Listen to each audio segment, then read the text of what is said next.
ദൈവത്തിൻ്റെ പരിശുദ്ധ നാമം മഹത്വപ്പെടുമാറാകട്ടെ. അനുഗ്രഹീതമായ ഈ പകൽക്കാലത്തിനായി ഞാൻ ദൈവത്തെ സ്തുതിക്കുന്നു. ഒരു പ്രാവശ്യം കൂടെ ദൈവത്തിൻ്റെ തിരുവചനവുമായിട്ട് കർത്താവിൻ്റെ നല്ല സാക്ഷിയായി നിൽപ്പാനെല്ലാം ദൈവം ഒരുക്കുന്ന നല്ല മുഖാന്തരങ്ങൾക്കായി ഞാൻ ദൈവത്തിന് സ്തോത്രങ്ങൾ അർപ്പിക്കുന്നു. എന്നെ കേൾക്കുന്ന എല്ലാ പ്രേക്ഷകർക്കും യേശു ക്രിസ്തുവിൻ്റെ നാമത്തിൽ എൻ്റെ സ്നേഹവും വന്ദനവും അറിയിക്കുന്നു. നിങ്ങളുടെ വിലയേറിയ പ്രാർത്ഥന, നിങ്ങളുടെ സഹകരണം എല്ലാറ്റിനും വളരെ നന്ദിയുണ്ട്.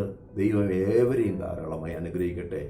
ഈ പകൽക്കാലം ചിന്തിക്കാൻ ആഗ്രഹിക്കുന്നത്, പ്രിയമുള്ളവരെ, ലോകത്തിലുള്ള സകല മനുഷ്യരും അവരുടെ ജീവിതയാത്രയിൽ ഒരു ജയത്തിനായി അവർ ആഗ്രഹിക്കുന്നു. ഏത് ജാതി എടുത്താലും, ഏത് മതം എടുത്താലും, ഏത് വർഗം എടുത്താലും, എല്ലാ മനുഷ്യരുടെ ഉള്ളിൽ ഒരു ആഗ്രഹമുണ്ട്.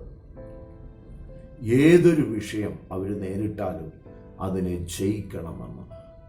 ദൈവത്തിൻ്റെ വചനം പോലും അത് അങ്ങനെ തന്നെ പറയുന്നുവല്ലോ. നമുക്കറിയാം, വേദപുസ്തകം വായിക്കുമ്പോൾ 2 തിമോത്തിയോസിൻ്റെ ലേഖനത്തിൽ ഒടുവിലെ അധ്യായത്തിൽ പൗലോസ് പറയുന്നുണ്ട്, ഞാൻ നല്ല പോർ പൊരുതു, ഓട്ടം തികച്ചു, വിശ്വാസം കാത്തു, ഇനി നീതിയുടെ കിരീടം എനിക്കായി വച്ചിരിക്കുന്നു. പ്രിയമുള്ളവരെ, ആ വാക്യത്തിൽ നിന്നെല്ലാം നമുക്ക് മനസ്സിലാക്കാൻ കഴിയുന്നത്, ആരായാലും, അപ്പോസ്തലനായാലും, ദൈവദാസനായാലും, ദൈവമക്കളാണേലും, അവർ നേരിടുന്ന സകല വിഷയങ്ങൾക്കും അവർ ജയിക്കണമെന്ന് ആഗ്രഹിക്കുമ്പോൾ, ഇന്ന് പകൽക്കാലം ഒരു ജയജീവിതത്തിന് വേണ്ടിയിട്ടുള്ള മൂന്ന് പ്രധാന വിഷയങ്ങൾ ഒരു ദൈവ പൈതലിൽ നിന്ന്, ഒരു മനുഷ്യനിൽ നിന്ന് ദൈവം ആഗ്രഹിക്കുന്നു. ഇന്ന് പകൽക്കാലം നമുക്കത് ഒരുമിച്ച് ചിന്തിക്കാം. കർത്താവ് നമ്മെ ധാരാളമായി അനുഗ്രഹിക്കട്ടെ. ആധാരമായിട്ട് വളരെ പരിചയമുള്ള ഒരു വാക്യം വായിപ്പാനായിട്ട് ഞാൻ ആഗ്രഹിക്കുകയാണ്. ഇവിടെ വായിക്കുന്നു, വെളിപ്പാട് പുസ്തകം 3-ാമത്തെ അധ്യായം അതിൻ്റെ 21-ാമത്തെ വാക്യം. ജയിക്കുന്നവന് ഞാൻ എന്നോട് കൂടെ എൻ്റെ സിംഹാസനത്തിൽ ഇരിപ്പാൻ വരം നൽകും. ഞാനും ജയിച്ച് എൻ്റെ പിതാവിനോട് കൂടെ അവൻ്റെ സിംഹാസനത്തിൽ ഇരുന്നതുപോലെ തന്നെ. കർത്താവായ യേശു ക്രിസ്തു പത്മോസിലായിരുന്ന യോഹന്നാനോട് തൻ്റെ വെളിപ്പാടുകൾ അറിയിക്കുമ്പോൾ, വരുവാനുള്ള കാലഘട്ടത്തിലുള്ള തൻ്റെ പദ്ധതികളെക്കുറിച്ച് അറിയിക്കുമ്പോൾ, സഭകളെക്കുറിച്ചുള്ള പ്രസ്താവനകൾ നമുക്കവിടെ കാണുവാനായിട്ട് കഴിയും. 1, 2, 3 അധ്യായങ്ങൾ വരും കാലത്ത് സഭ എങ്ങനെ ഭൂമിയിലായിരിക്കും എന്നുള്ളതായ പ്രസ്താവനകളാണ് അവിടെ കൊടുത്തിരിക്കുന്നത്. അതിൽ ഒടുവിലെ സഭയായ ലവോദിക്യ സഭയോടുള്ള ദൂതുമായുള്ള ബന്ധത്തിലാണ് ഈ വാക്യം കിടക്കുന്നത്. വെളിപ്പാട് പുസ്തകം 3-ാം അധ്യായം 21-ാം വാക്യം. ജയിക്കുന്നവന്, അപ്പോൾ കർത്താവായ യേശു ക്രിസ്തു പോലും തന്നെ അനുഗമിക്കുന്ന, തന്നെ സ്വീകരിക്കുന്ന, തന്നെ അംഗീകരിക്കുന്ന, തൻ്റെ നാമം വിളിച്ചപേക്ഷിക്കുന്ന ദൈവമക്കളോട് ആഹ്വാനം ചെയ്യുകയാണ്, അരുളപ്പാട് പറയുകയാണ്, ആലോചന പറയുകയാണ്. ജയിക്കുന്നവന്. അങ്ങനെയെങ്കിൽ പ്രിയമുള്ളവരെ, എൻ്റെയും നിങ്ങളുടെയും ക്രിസ്തീയ ജീവിതത്തിലെ മോട്ടിവേഷൻ എന്ന് പറയുന്നത്, ആഗ്രഹം എന്ന് പറയുന്നത്, വാഞ്ച എന്ന് പറയുന്നത് ഒരു ജയജീവിതമാണ്. ദൈവത്തിന് സ്തോത്രം.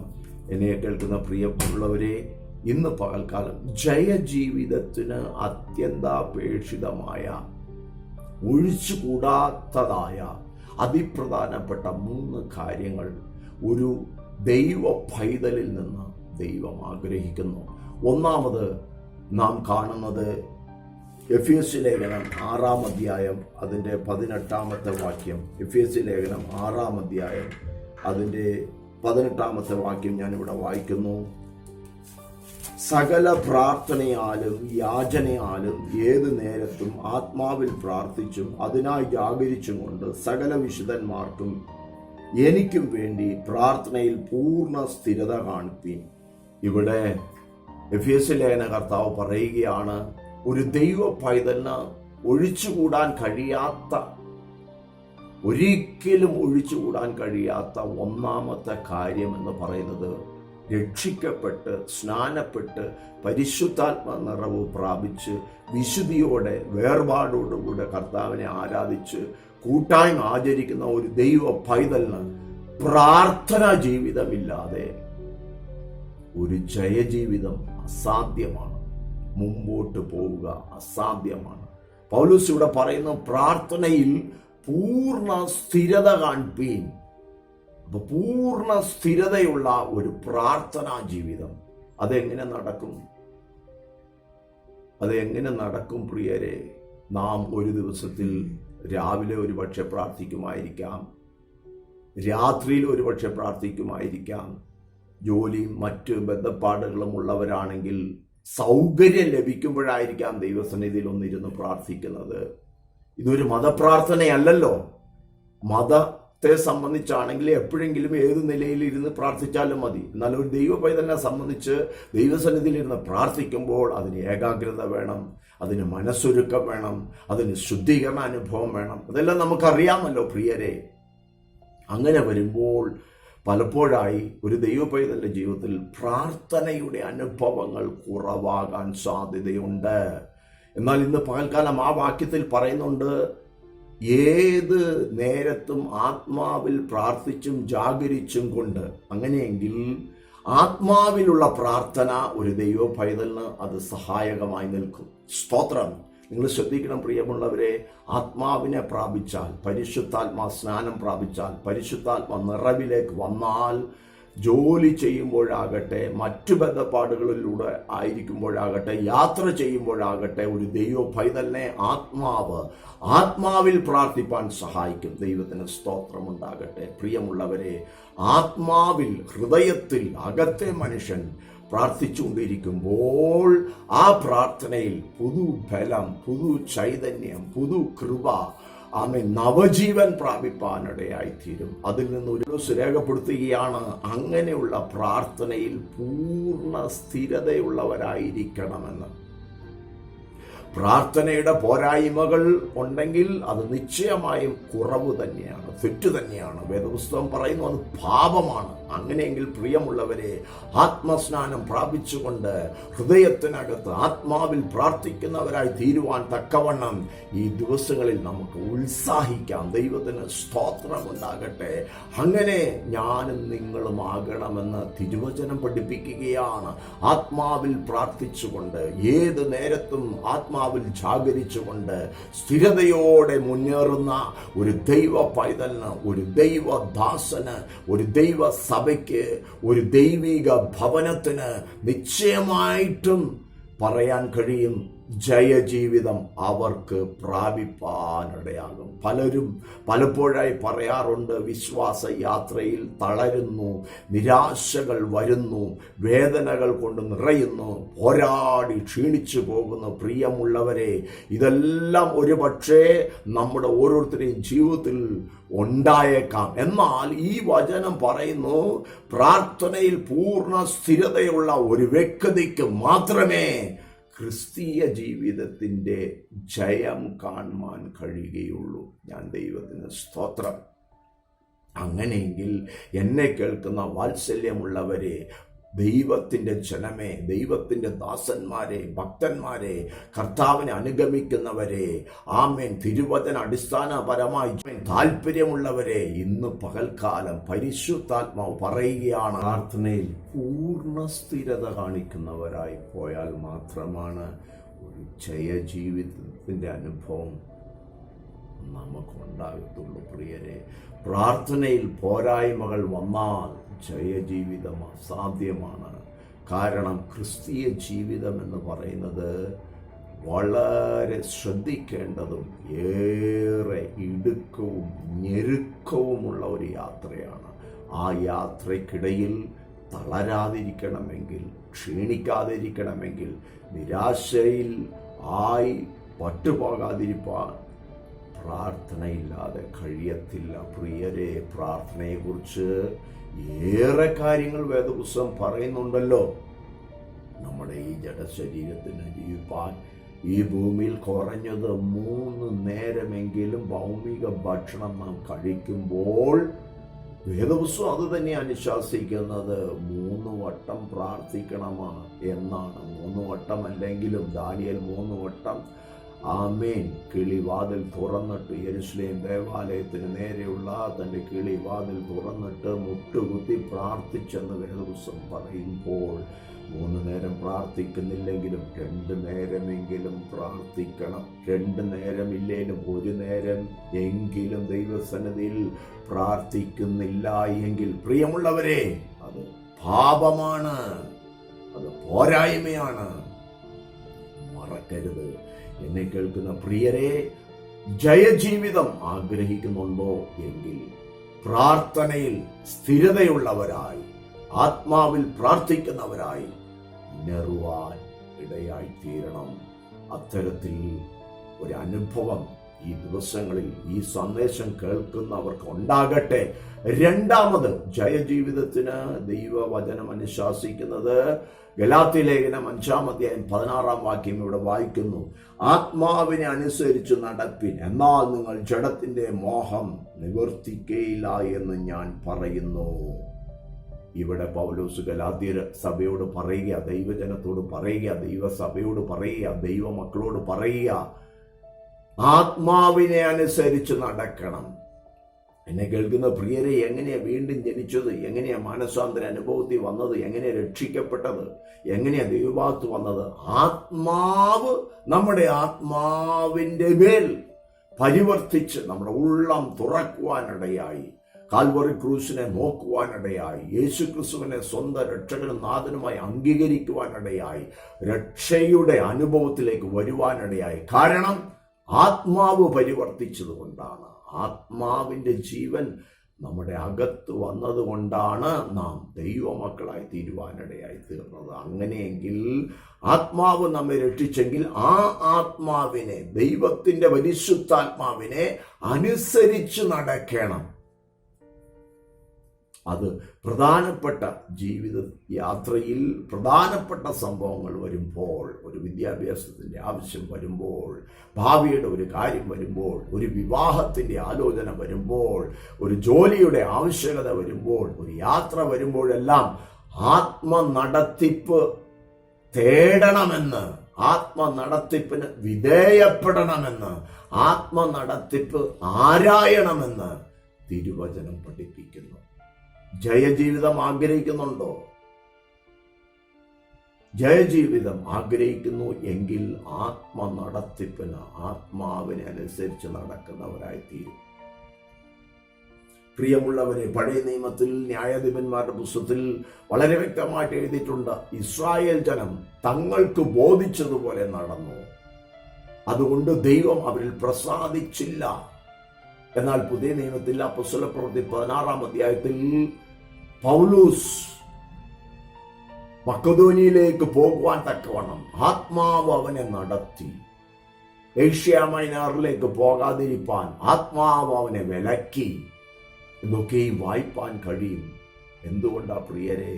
ആത്മാവിൽ നിങ്ങൾ ജനിച്ചിട്ടുണ്ടെങ്കിൽ ഇതൊരു ആത്മീക യാത്രയാണ്.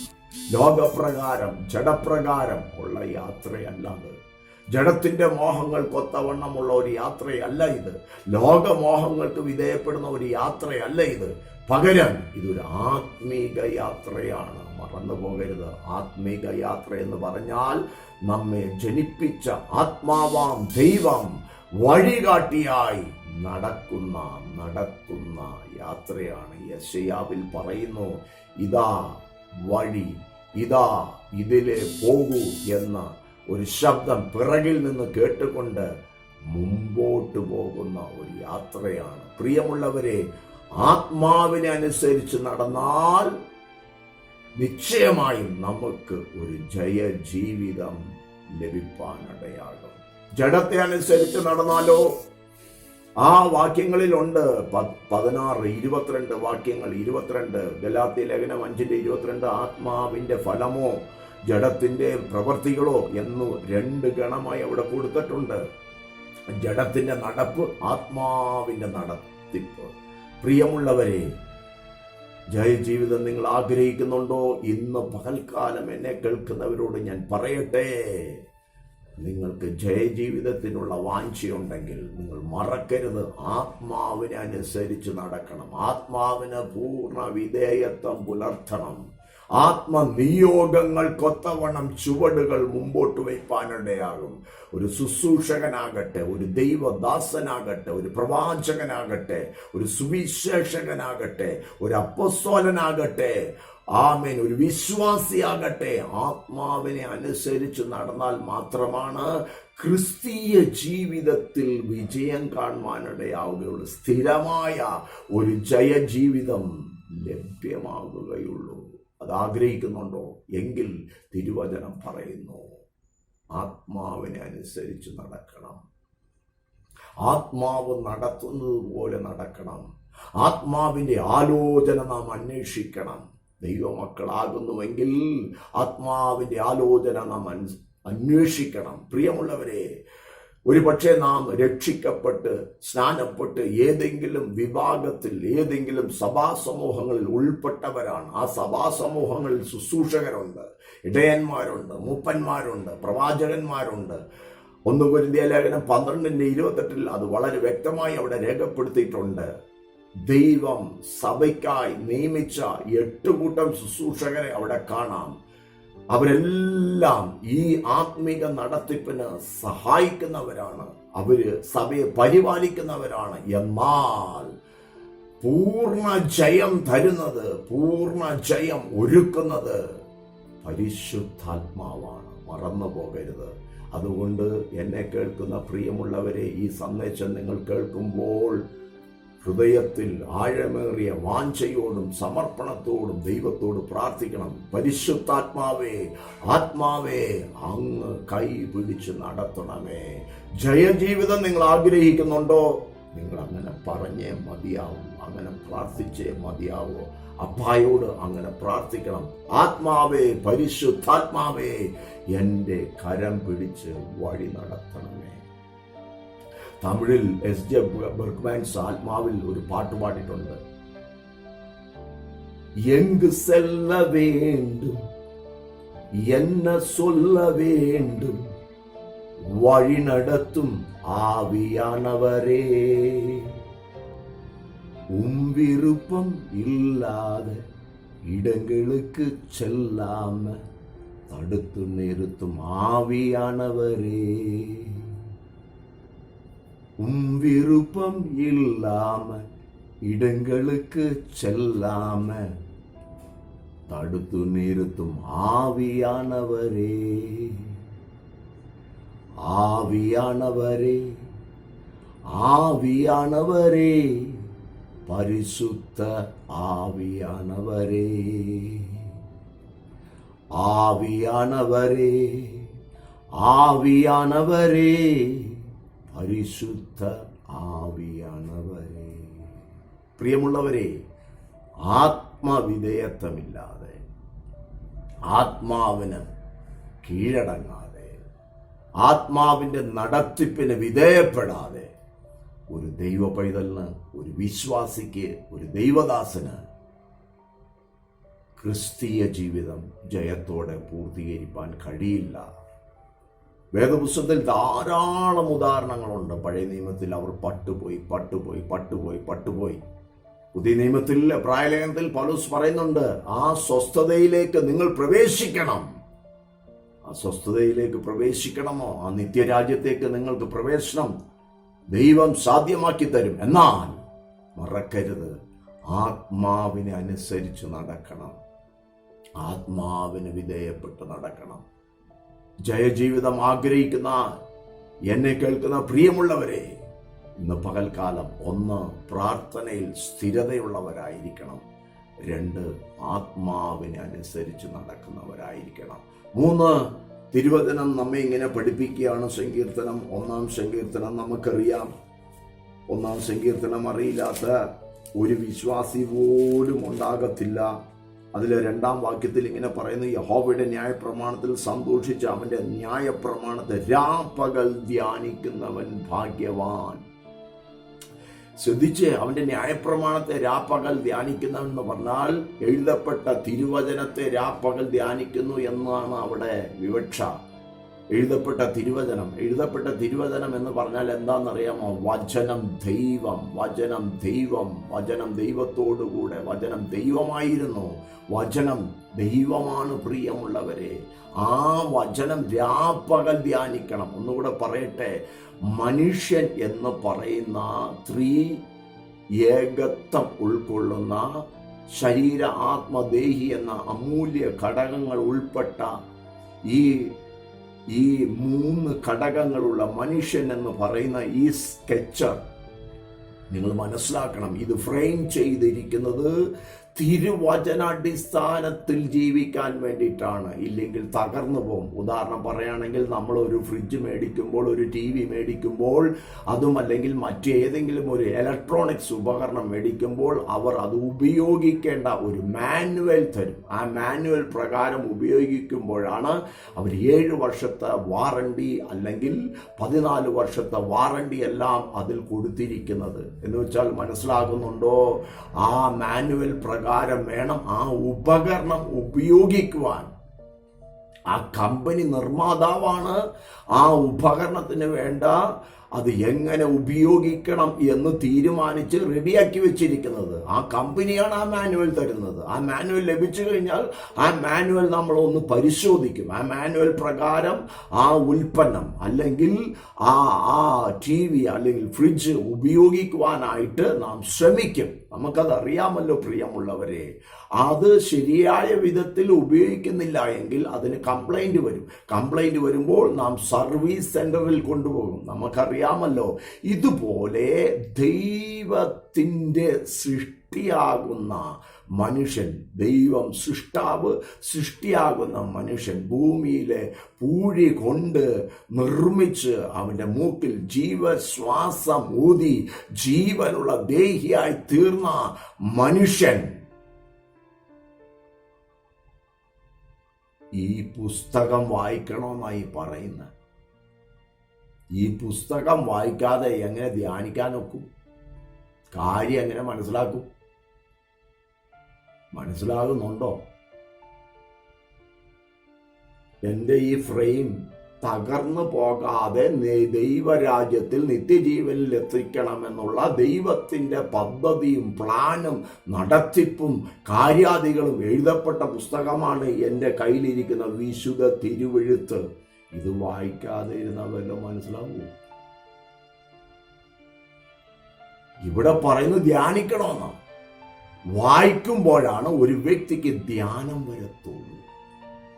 ദൈവത്തിന് സ്തോത്രം ഉണ്ടാകട്ടെ. എന്നെ കേൾക്കുന്ന പ്രിയരെ, ഇത് ധ്യാനിക്കണം. ഇവിടെ പറയുന്നു രാപ്പകൽ ധ്യാനിക്കണം എന്ന് വെച്ചാൽ രാവും പകലും വചനത്തിൽ രസിക്കണമെന്നാണ് ഉദ്ദേശിക്കുന്നത്. വചനത്തിൽ രസിക്കുകയാണെങ്കിൽ ഇന്ന് പകൽക്കാലം ഒരു ദൂത് പറയാം. നിന്റെ ഹൃദയത്തിലെ ആഗ്രഹങ്ങളെ വചനം സാധിപ്പിച്ചു തരും. 37-ാം സങ്കീർത്തനത്തിൽ അങ്ങനെ തന്നെ പറയുന്ന 4-ാം വാക്യം, യഹോവയിൽ രസിച്ചുകൊള്ളുക, അവൻ നിന്റെ ഹൃദയത്തിലെ ആഗ്രഹങ്ങളെ സാധിപ്പിക്കും. എന്നെ കേൾക്കുന്ന പ്രിയരെ, ഈ വചനഭാഗത്ത് തന്നെ അവിടെ കൊടുത്തിട്ടുണ്ട്, രാപ്പകൽ ധ്യാനിക്കുന്നവൻ ഭാഗ്യവാൻ. യഹോവയുടെ ന്യായപ്രമാണം രാപ്പകൽ ധ്യാനിക്കുന്നവൻ ഭാഗ്യവാൻ. അവൻ ആറ്റരികത്ത് നട്ടിരിക്കുന്നതും തക്കകാലത്ത് ഫലം കായ്ക്കുന്നതുമായ ഇല വാടാത്ത വൃക്ഷം പോലെ ഇരിക്കും.